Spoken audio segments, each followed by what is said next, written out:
Halo semua, selamat pagi, siang, sore, dan malam. Perkenalkan, nama saya Felicia Adrenalin Gunarso dengan NIM 250301010025 dari jurusan akuntansi. Hari ini saya akan mempresentasikan ide proposal proyek saya dan teman-teman saya yang berjudul Analisis Pelanggaran Privasi di Aplikasi Media Sosial TikTok. Di sini saya akan menjelaskan faktor 5W 1H dari judul yang kami pilih.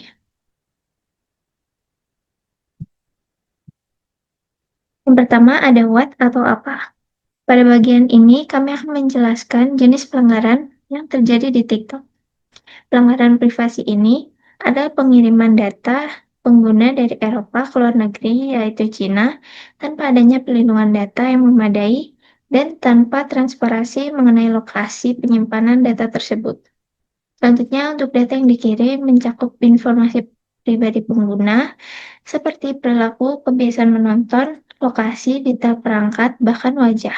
Risikonya, pengiriman data ini memungkinkan adanya profiling atau pembuatan profil pengguna, penyalahgunaan, dan pelacakan. Lalu selanjutnya ada who atau siapa. Data Protection Commission Irlandia atau yang biasa disingkat DPC. DPC ini bertindak mewakili Blok Uni Eropa atau UI dalam penegakan hukum data pribadi, khususnya terkait General Data Protection Regulation atau GDPR. Platform TikTok ini memiliki perusahaan induk yaitu ByteDance sebagai pihak penyelenggara pengolahan data pengguna, terutama pengguna TikTok di Eropa. Namun, ada implikasi terhadap pengguna di negara lain termasuk di Indonesia.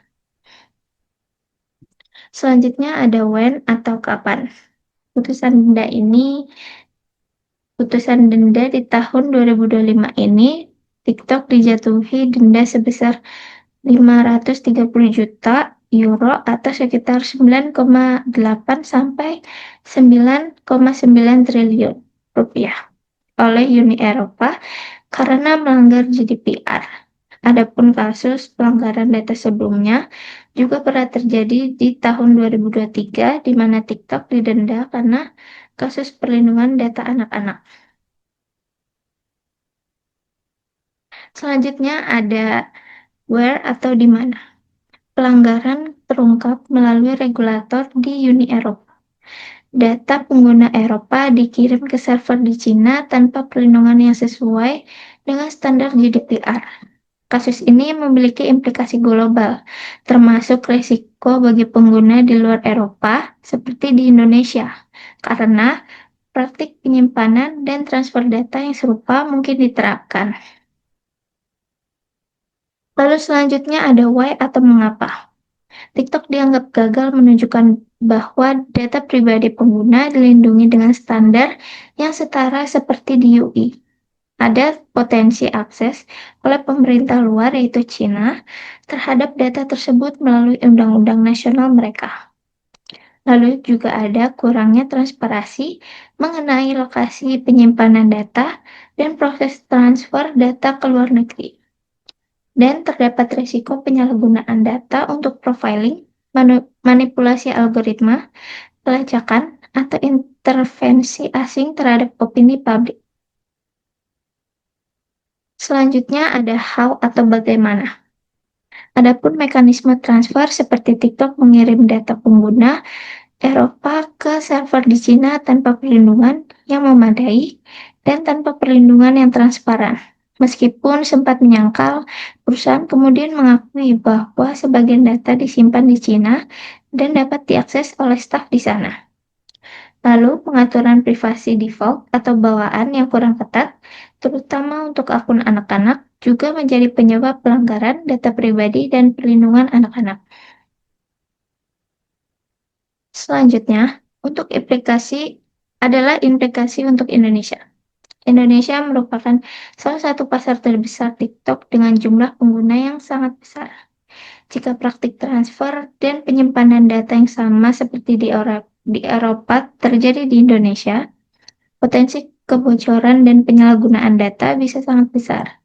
Oleh karena itu, regulasi domestik untuk data pribadi atau UU PDP perlu diperkuat dan diperlukan audit independen atas praktik penyimpanan dan pengolahan data oleh TikTok di Indonesia.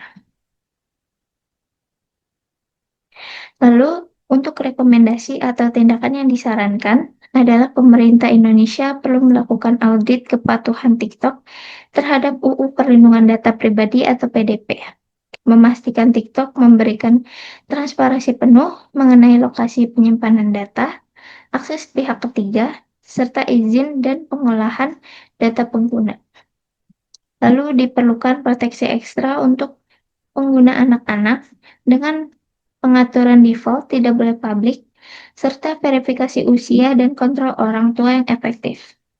Dan penting untuk mengedukasi masyarakat tentang risiko privasi digital dan cara melindungi data pribadi, serta menggunakan media sosial.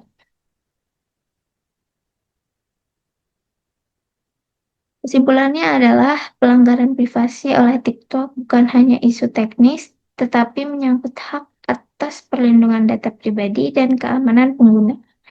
Kasus di Eropa menunjukkan betapa rentannya data pengguna jika pengelolaan data tidak transparan dan tanpa perlindungan yang memadai. Bagi Indonesia yang memiliki jumlah pengguna besar, penting untuk proaktif menjaga privasi digital melalui penguatan regulasi, audit, transparansi, dan literasi digital. Sekian presentasi saya hari ini. Terima kasih.